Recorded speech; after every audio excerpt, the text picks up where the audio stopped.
story time. Là, alors vous allez être servi pour mon story time. Parce que quand je vous dis que je n'ai pas de chance en amour et que je n'ai pas de chance avec les mecs ici dehors, on ne va pas me croire. Pourtant, c'est la vérité, hein, moi, je vous jure. Donc là, vous voyez, là, il est 4h58 et je viens de rentrer de mon escapade de nuit. Pour ceux qui me follow sur Snapchat, j'ai posté, je sais pas, à 4h que je sortais et tout. Et donc, en fait, c'est parce que j'allais voir un mec que j'ai rencontré sur Bumble, en fait. Donc, le mec, je match avec lui aujourd'hui. Et en fait, le truc, c'est qu'il vient pas de Genève, il est américain. Et il avait mis sur son profil qu'il est là pendant une semaine et il va repartir. Du coup, quand je match avec lui, j'essaie de faire la conversation, je dis jolie photo et tout. Il me dit, je quitte Genève dans quelques heures, viens me rejoindre. Je suis d'abord genre... Après, j'ai dit, ok, vas-y, je viens. Tu pars à quelle heure? Il me dit, je pars à 5h. Je dis 5h du matin. Il dit oui. Moi, j'étais déjà dans mon lit, que je savais que j'allais roupiller d'un moment à l'autre. Et j'étais genre, ok, il fait 1m92, il est plutôt pas mal, plutôt beau gosse. Il a l'air d'être bonne vibes et tout. Et en plus, j'étais dans mon lit, j'avais trop rien à faire. Et j'étais d'humeur spontanée, on va dire ça comme ça. Tout le monde sait que je prends énormément de temps à me préparer. Ça. Mais bon, vu qu'il voyageait... Mais bon, vu qu'il allait voyager super tôt le matin pour rentrer, je sais pas où, aux États-Unis, je me suis dit, vas-y, je vais me préparer rapidement. Et quand je vous dis, je vous jure, je me suis préparée à la vitesse de la lumière. Je me suis jamais préparée aussi rapidement, voilà. Ouh, bon, je me suis douchée, je me suis maquillée, je me suis habillée, puis réhabillée parce que j'aimais pas ce que je portais. J'ai sauté dans la voiture et je suis allée directement à l'adresse qu'il m'a donnée et tout. Et genre, comme je perdais du temps, bon, je perdais pas de temps, mais bon, il m'écrivait, il me disait que I'm leaving at 5, hurry up, babe. Donc j'ai dit, ok, vas-y. Il m'a écrit, hurry up, babe. Ah, vas-y, je me dépêche. Bon, bref, j'appelle donc mon garde du corps et je vais dans la voiture et tout, et on conduit jusqu'à l'adresse qu'il m'a donnée. Ça me prend 13 minutes pour arriver à l'adresse qu'il m'a donnée. J'arrive à l'adresse qu'il m'a donnée. Il me dit, on va chiller dans ma voiture. On va chiller dans ma voiture à moi.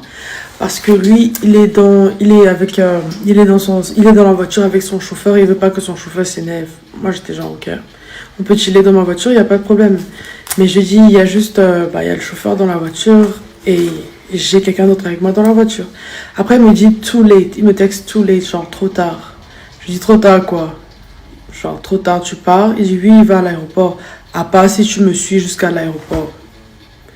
J'ai une tête à suivre les gens, partout où ils vont, genre comme une stalkeuse jusqu'à l'aéroport. Genre, je veux pas être arrogante, mais genre, frère, je me suis bougée, je t'ai suivi 13 minutes après. Genre, j'ai fait tellement d'efforts et tu veux que je te suive jusqu'à l'aéroport. Alors là, c'est pas la première fois qu'un homme me manque de respect parce que c'est vraiment pas la première fois. D'abord, je trouve les hommes arrogants et qui se croient tout permis, mais de me faire me déplacer après de 5h du matin, que je bouge mon cul, que je me maquille, que je m'habille. Frère, j'ai gaspillé un habillement pour toi et je vais vous montrer mon outfit. Vous allez voir, c'est quand même assez cute, c'est laid back et tout, c'est tranquille, mais c'est cute quoi. Bref, il me dit, à moins que tu me follow à l'aéroport, et j'ai dit que maintenant, enfin, je suis fatiguée, je vais rentrer à la maison. Ça, c'est la fin de mon histoire. Mais bref, la seule raison pourquoi je suis même allée jusque-là, c'était parce que, genre, c'était trop mon genre de mec, on va pas se mentir. Grand, mignon. Et je pense qu'il a mis un truc sur sa bio, genre, un truc qui peut pas arrêter de parler, dont il va jamais arrêter de parler. Et il a mis les théories du complot. Et j'adore les théories du complot, dont on avait ça en commun et tout. Et j'aime le fait qu'il était, genre, direct, quand on s'est parlé, c'était genre, tac, tac, tac. Mais après, le manque de respect, c'est pas trop mon truc. Bon, pas grave, c'est des choses qui arrivent. C'est même pas comme si on se connaît plus que ça. Je vais vous montrer mon outfit quand même.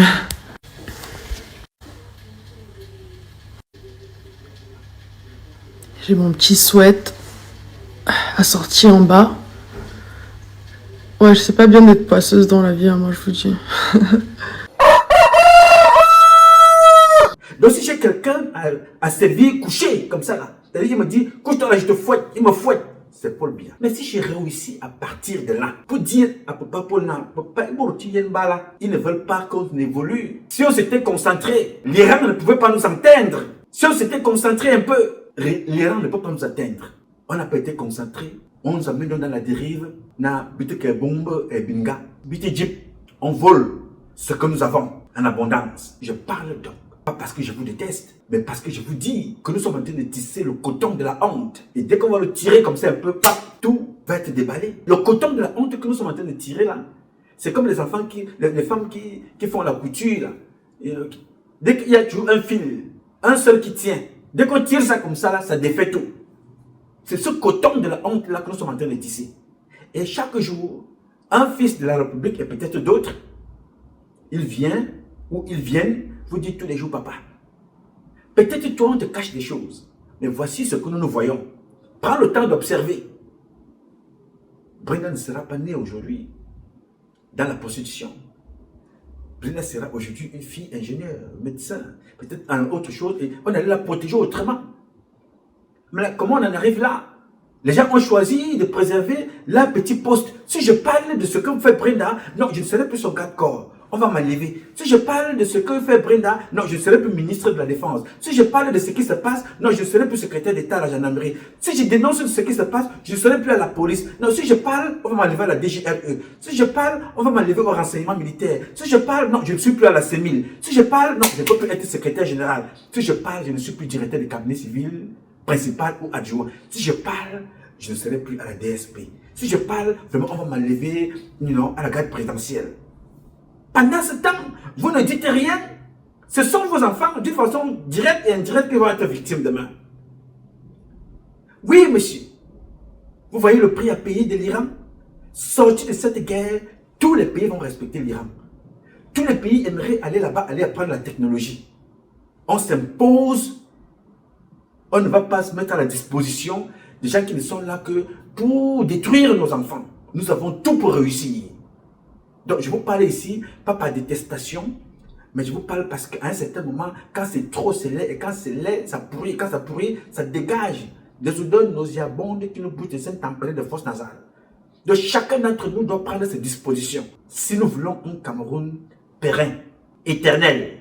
Éternel, ça se passe dans la transmission.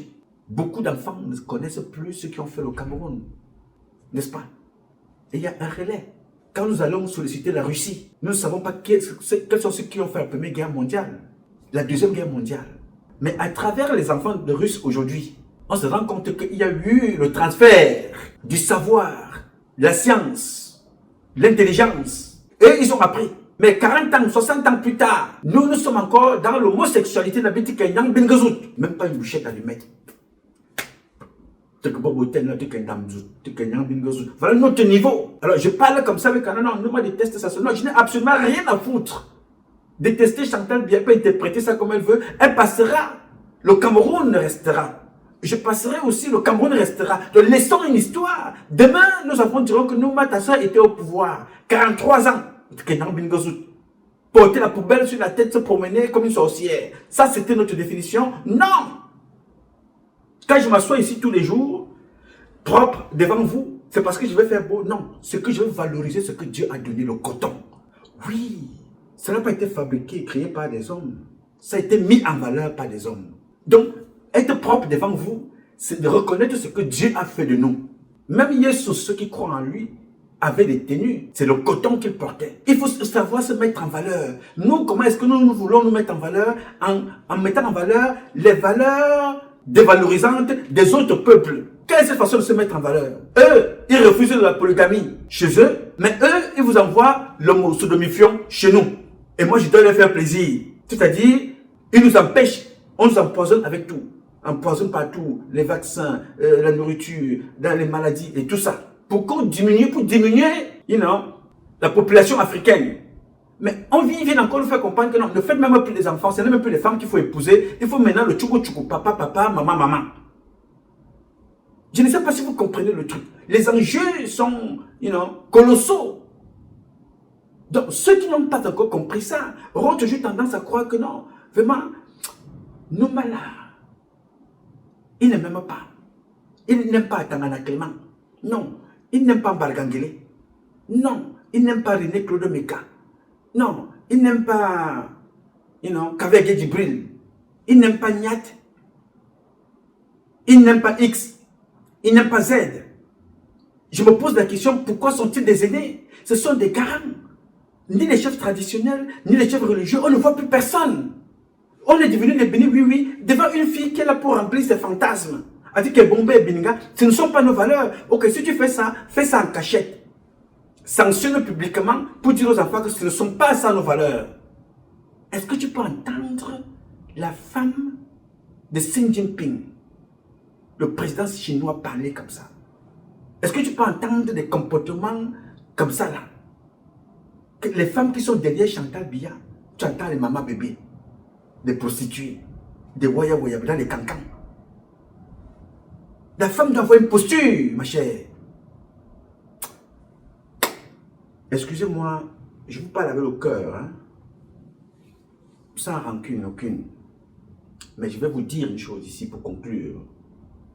C'est qu'avec Chantal Biya et son mari, ou sans Chantal Biya, le Cameroun changera. C'est une question de temps. Et le Cameroun va changer avec les Camerounais. On ne laissera pas ça. Qu'avec Djibril, sortant de chez lui l'autre jour, il ne savait pas qui va être débarqué. Ceux qui l'ont débarqué, qu'ils sachent aussi que c'est comme ça aussi que leur tour arrivera. Niet sortant de chez lui, n'a pas eu la présence d'esprit pour dire je suis fatigué, arrêtez de me tenir comme ça, c'est humiliant. À un certain moment, Mitterrand a dit je ne veux plus. Non, il a appelé ses amis, il a dit voici, il était couché dans son lit et il est parti. Arrêtez de m'humilier en tant que président du Sénat. Arrêtez de m'humilier en tant que président de l'Assemblée. Laissez-moi aller me reposer. Allez, je vais voir les enfants évoluer. Ils n'ont pas pensé comme ça. Ils ont pensé que tout, ils veulent mourir avec les honneurs. Oui, ils seront appelés demain parce que nous irons les honorer en tant que les parents, mais ils n'auront plus les mêmes honneurs pour lesquels ils se sont battus au point d'être humiliés. Biya Bivon risque d'avoir le même sort s'il ne réfléchit pas vite. Ferdinand Gongo risque de subir le même sort s'il ne réfléchit pas vite. Mvondoyulo risque de subir le même sort s'il ne réfléchit pas vite. Oswald Babo qui risque de subir le même sort s'il ne réfléchit pas vite. Chantal Biya risque de ne même pas voir la fin de cette révolution. La fin de leur mandat. Elle peut mourir avant. Parce qu'avec la politique, hein, la politique, on ne s'amuse pas. À tout moment, on peut te livrer. À tout moment, on peut te sacrifier comme tu as sacrifié les autres. Faites attention. Je ne vous déteste pas. Je vous aime même beaucoup. Parce qu'avoir un fils qui parle comme moi, pas parce que tout ce que je dis ici est la vérité, mais je suis au moins une caisse de résonance. Pour vous dire que vous croyez à ce que je dis ou pas, sachez que c'est ce que nous pensons ici à Ma. Chacun d'entre vous devait donc se poser des bonnes questions. À tout moment, ça peut te prendre. Parce qu'on n'aura plus de sentiments pour vous à un certain moment. On se dira, c'est ceux-là qui nous ont sacrifiés. On n'en a rien à cirer d'eux, quel que soit ce qui peut leur arriver. C'est pour ça que quand je vous parle, je vous envoie toujours des voices. Je vous envoie des écrits parce que je vais vous opposer à vos enfants demain. Voilà ce que je disais au ministre de la Défense. Voilà ce que je disais à Galas et Toba. Voici ce que je disais à Bono, Raymond. Voilà ce que je disais à Alvaro Maboki, Mwandayolo, Ferdinand Gongo, Chantal Biya, Paul Biya. Voici ce que je disais à Mbargangele. Voilà ce que je disais à X, à Etundingwa. Etundingwa, Karl Woman. Etundingwa, j'étais appelé combien de fois Etundingwa? Fais attention, il y a quelque chose qui se prépare. J'avais déjà prévenu à ton ami, qui est président aussi. Il a dit qu'il est King Kong. Il a appelé son frère pour dire que non, est-ce que ce que non, il est vrai? Non, on lui a dit non, calme-toi, il n'y a rien. Attends, note ce que je te dis là. C'est ce que j'ai dit à Bemengue. Bemengo Kalga. Les gens qui sont autour de Paul Biya là ne pensent pas le développement, pensent le présent, pensent leur fantasme. Faites attention avec eux. Et tout dit, au Kalga Women. Un jour, j'ai parlé comme ça avec ton ami président. Il a cru qu'il est protégé de l'autre côté. Bon, ouvre tes oreilles et attends ce qui va arriver dans les prochains jours. Tu appelleras ici pour dire, mais mon fils, il se fait trop tard. Bemengue est en prison, remplacé par Zozame qui n'a rien appris. Vous êtes donc tous pas différents de Brenda Biya. Dans le sodomifion, les enfants. Sodomiser les enfants. Sacrifier vos propres filles. Les ayants manger. Sacrifier sa fille pour le poste, pour le pouvoir. Vous êtes nombreux comme ça. Brenda n'est pas seule. Plusieurs parents ont sacrifié leurs enfants pour cette dérive-là. Plusieurs parents au Cameroun ont sacrifié leurs enfants avec la complicité de Chantal Biya. Plusieurs femmes ministres, Plusieurs femmes dans les différentes fondations de Chantal Biya, Serac, Fondation Chantal Biya et tout le tralala, ont sacrifié leurs propres enfants. Savent ce qui se passe dans ces organisations-là, mais personne ne dit rien. Madeleine Balgomboa savait aussi ce que son mari faisait à ses enfants. Elle est morte, elle a laissé ses enfants. N'est-ce pas? Marthe Angélique Mincha savait ce qu'elle faisait avec ces gens-là. Ils l'ont tuée, elle est partie, elle a laissé sa famille. Dodon Doké savait, il était convaincu qu'à tout moment, il lui peut s'en sortir. Ils l'ont liquidé, la vie continue. Toi qui es là, tu observes, tu te dis que nous, moi, te déteste. Pense ce que tu veux. Je me lèverai toujours tous les matins, aussi longtemps que Dieu me donnera la vie, je te dirai ce que je pense. J'ai dit. Alors, mes chers compatriotes, ce combat est un combat de tous et de chacun pour un intérêt commun. C'est avec la volonté des Camerounaises et des Camerounais que vous êtes, la bénédiction de Dieu que nous vaincrons. En attendant, le combat continue. Ce combat continue parce qu'un Cameroun nouveau est possible. Chacun d'entre vous, dans son domaine respectif, nous redonnerons à notre pays ses lettres de noblesse. Je sais compter sur vous. Je sais compter sur vous. C'est pour ça que je m'adresse à vous. Artistes, scientifiques, intellectuels, sportifs, citoyennes camerounaises et camerounais, sans distinction de région ni de religion. Je sais ce que tu représentes. Crois en toi. Ne crois en personne d'autre. Mais aie la foi en Dieu. Personne d'autre sur cette terre ne peut croire en toi plus que toi-même. Il n'y en a pas. Donc si tu ne peux pas croire en toi, personne d'autre ne peut croire en toi. Que personne ne t'amène dans des chemins qui ne sont pas les tiens. Suis ton chemin. Suis le cadre que tes parents t'ont donné. Si tu penses que tu as échoué dans la vie, regarde Brenda.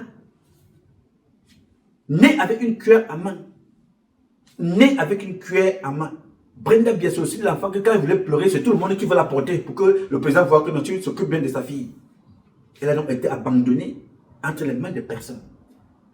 L'homme qui a élevé les jumeaux de Chantal Biya, Franck et mon homonyme Patrick, s'appelait André Onana. C'était mon ami.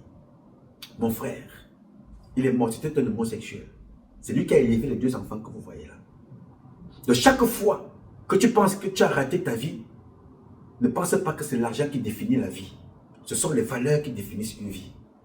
Tu revois Brenda, tu vois ses enfants. Si Chantal Biya n'est pas là demain, ses enfants, notamment un, Franck, est un prisonnier, automatiquement. Si Chantal Biya tente un jour de s'échapper là d'une façon ou d'une autre, en prison, morte ou en fuite, ses enfants sont des prisonniers. Alors que toi qui es au quartier, tu vas marcher librement, sans avoir peur. Suis ton instinct. Suis tes valeurs.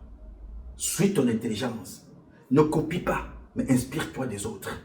N'aie pas peur, cotise ton courage. Sois fort. Ne te décourage jamais. Tu auras des épreuves. Parfois, ces épreuves-là, parfois, sont des obstacles que certains pensent mettre sur ton chemin. Mais ces obstacles deviennent parfois des avantages pour mieux sauter. Ne te décourage jamais. Jamais de la vie. N'envie personne. Vous avez envié Amogo Belinga, le voilà en prison. Vous avez envié Aleme Bengoko, le voilà en prison. Sois fier de ce que tu es. Parce que il n'y a aucune voiture sur cette terre des hommes qui dépassent les 2 pieds que Dieu t'a donné. Pour ceux qui ont des pieds. Et ceux qui n'ont pas de pieds ont quelque chose d'autre que toi qui as les pieds que tu n'as pas. Donc, en gros, il n'y a aucune voiture au monde qui dépasse le corps humain. Il n'y a aucun ordinateur au monde qui dépasse le corps humain. Il n'y a aucune maison au monde qui dépasse le corps que tu vois là. Il faut l'entretenir. Et l'entretenir, écoute-moi très bien ma chère, mon cher, n'accepte pas qu'on fasse n'importe quoi avec ton corps. Tu ne sais pas ce que les gens font. L'autre jour, en voyageant, j'ai discuté avec un pote, je lui ai dit que je ne sais pas comment une femme peut aller à l'église et s'asseoir et demander qu'un homme pose sa main sur sa fontanelle et dit que j'ai béni, je prie pour toi ma soeur. Il pose sa main jusqu'à il secoue ta tête comme ça. Là. Il dit, je prie pour toi. Une femme qui a accouché, portée dans son ventre 9 mois de grossesse, Une femme qui nourrit les esprits qu'elle ne voit pas avec son sang tous les jours. Toi, un prêtre maudit. Toi qui couches avec les femmes des gens qui violent les bébés. Tu viens dire que tu bénis une femme, tu bénis Dieu. Je ne sais pas si tu comprends un peu le truc. Hein? Parce que ces choses-là arrivent quand tu ne connais pas ce que tu es. Je t'ai pris cet exemple-là pour que tu comprennes que personne sur cette terre ne peut bénir la femme. C'est à la femme qui bénit. Est-ce que tu comprends ça, Jean-Jacques? Personne sur cette terre, la seule personne qui bénit la femme, c'est Dieu. Ne t'autorise aucun être humain normal à venir te poser ces sales mains maudites sur ta fontanelle. Non, évite ça. Tu ne sais pas comment les gens sortent de chez eux. L'homme est méchant. Tu ne sais pas comment ces gens-là sortent de leur maison. Supposons un jour que tu croises Chantal Biya. Elle va te dire, oh mon fils, je t'ai béni.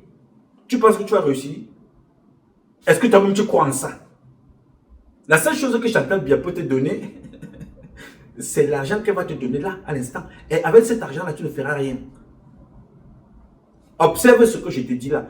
Toutes les personnes qui ont travaillé avec Paul Biya, va chercher leur parcours et ce qu'ils sont devenus. Oui, monsieur. Crois en toi. Toi. Et garde la foi en Dieu. Que personne ne te trompe. Tu ne peux pas bénir une femme. C'est la femme qui bénit. La vraie qui connaît ce qu'elle est. C'est elle qui te bénit. Donc, n'envie personne. Ne va pas t'asseoir et crois que quelqu'un d'autre va changer ta vie. Le changement de ta vie part de ton propre comportement. Tu imposes le respect, monsieur. Que tu aies de l'argent ou que tu n'aies pas. Tu imposes le respect. Ce n'est pas l'argent qui fait le respect. C'est ton comportement qui fait le respect. Moi, je suis assis là, je n'ai pas le milliard. Hein. Mais je ne suis pas prêt à aller me coucher au sol que n'importe qui me marche dessus. Non, monsieur. Ça ne se passe pas comme ça. Donc, je crois en vous. Et je vais toujours croire en vous. Vous, jeunes filles, vous, jeunes gens, ne vous laissez pas embarquer n'importe comment. Soyez les Elon Musk de demain. Parce que vous avez eu le temps d'apprendre et de comprendre. Ne vous laissez pas embarquer par le bling-bling. Vous avez vu trop de bling-bling. Et beaucoup d'entre vous ont fait le bling-bling. Vous avez vu comment leur fin était tragique sur la route de Yaoundé. Vous les avez vus. C'était des comédiens, des artistes, des hommes politiques. Tout. Ils passent devant vous. Et vous avez vu ça. Sortez de cette liste-là. Sortez de cette liste. Si tu étais au point d'entrée, sors de là. Yes. Alors, je crois en vous. Et je sais que vous allez changer le Cameroun de demain.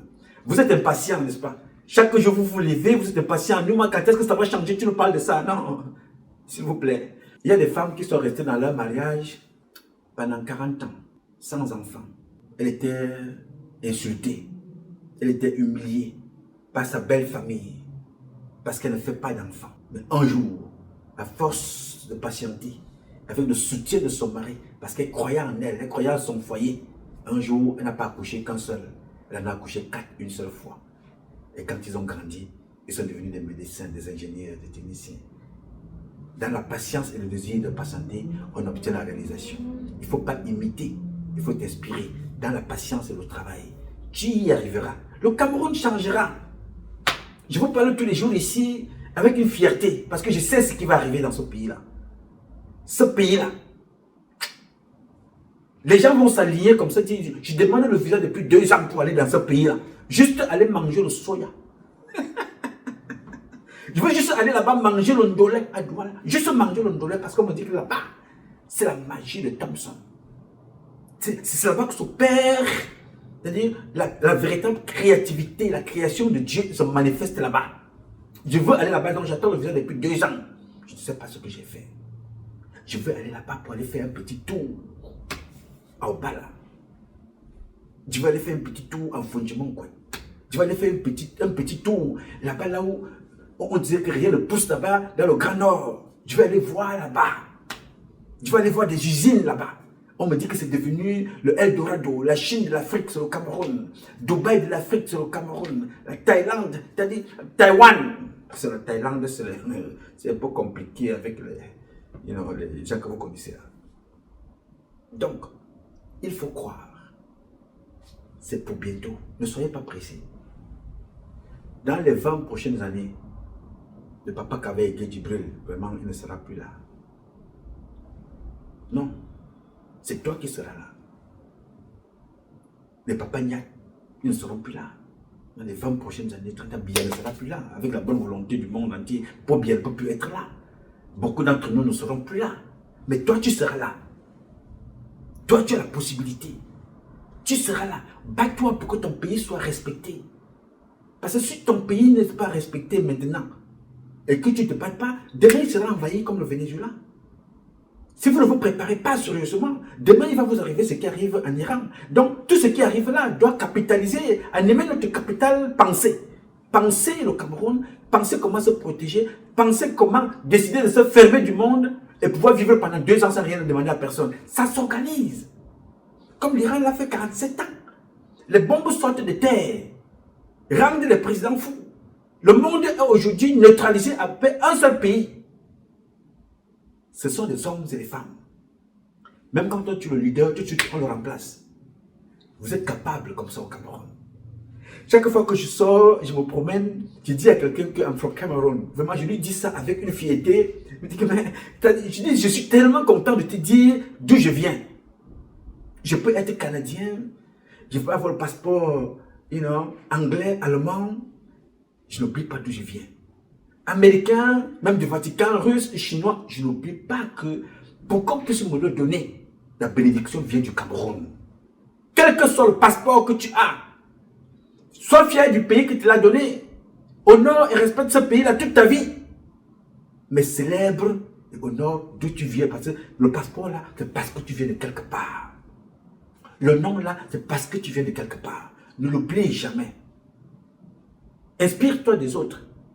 Ne fais pas comme les autres. Parce que les autres ont leurs valeurs. Toi, tu as tes valeurs. Moi, j'ai mes valeurs. Nous avons nos valeurs. C'est la différence de ces valeurs-là, tout en respectant chacun ses valeurs, qui font la vie en société. Respecte les valeurs de soumission, qui respectent tes valeurs de polygamie, de papa et maman. Pas papa, papa, maman, maman, non. Respecte-les là-bas. Qui restent là-bas chez eux. Ensemble, on se retrouve, on fait, chacun fait sa vie. Mais nous avons d'autres canaux pour se lever. Et quand tu as compris ça, personne ne peut t'arrêter. Alors je compte sur toi. Tu peux compter sur moi à tout moment. Je te parlerai toujours avec le même sourire. Mes chers amis, je ne vais pas finir cette publication sans avoir une pensée pour mon grand frère J. Rémy Ngono, qui est en deuil. Il est en deuil parce qu'il a perdu son frère aîné, qui est mort il y a 72 heures. Il a eu un petit malaise, il a commencé à vomir, transporté à l'hôpital. Non, il est mort. Je voudrais ici, à mon nom personnel, au nom de toutes celles de ceux qui me suivent au quotidien, de toute mon équipe, de tous, et toutes celles de ceux qui ne sont pas ici, vous qui nous accompagnez tous les jours, lui présenter nos condoléances. À lui et à toute sa famille. Qu'il soit fort. C'est très difficile pour nous autres, qui avons passé le temps à dire à nos parents ce qui ne va pas, ils ont fait de nous des ennemis.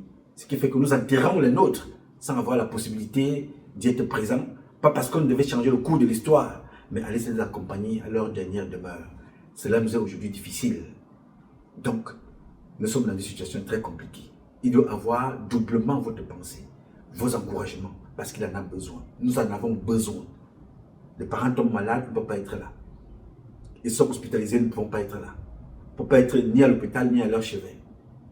Ils meurent même, nous ne pouvons pas être là. On les enterre même, nous ne devons pas être là. C'est un sacrifice énorme. Donc, mon frère aîné, J. Rémy Ngono, est dans une situation très difficile aujourd'hui. Il est en deuil. Alors nous avons une pensée pour lui aujourd'hui. Et pour toutes celles de ceux en Afrique qui pensent à lui. Alors, son frère aîné, Simon Pierre Amourou, que son âme repose en paix. Le combat qu'il nous a vu mener depuis des décennies, qui continue à plaider auprès de Dieu, auprès de nos ancêtres, qui nous donne la force pour qu'on puisse voir un jour le Cameroun changer. Vous n'allez pas vous reposer là-bas en paix, parce que vous allez continuer de prier pour nous avec les ancêtres, là où vous êtes. Parce que si on vous invoque tous les jours, nos ancêtres méritants, d'ici et d'ailleurs, connus et inconnus, humains et nature, c'est parce que nous savons que là-bas, vous continuez à être actifs pour veiller sur nous. Votre repos sera en paix parce qu'au niveau des humains que nous voyons tous les jours, on s'engueule, on se dispute. Mais de l'autre côté, je suis convaincu que vous continuez à être actifs pour nous protéger des esprits maléfiques. Donc, continue de veiller sur nous.